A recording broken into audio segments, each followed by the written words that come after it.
No, check natin ngayon Honda City 2011 Matic. So meron tayong stock ng ganito, manual. Angas dito, ito mo.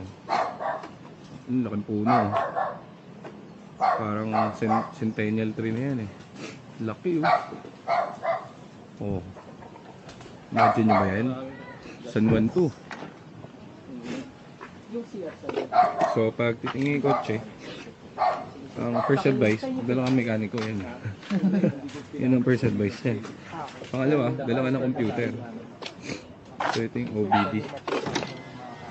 Checkin natin through OBD. Kasi hindi pwede yung kapit lang.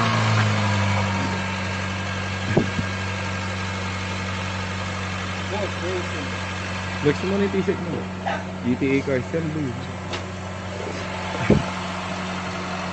So, sa cold start, Dapat di mo bumulwak yung radiator.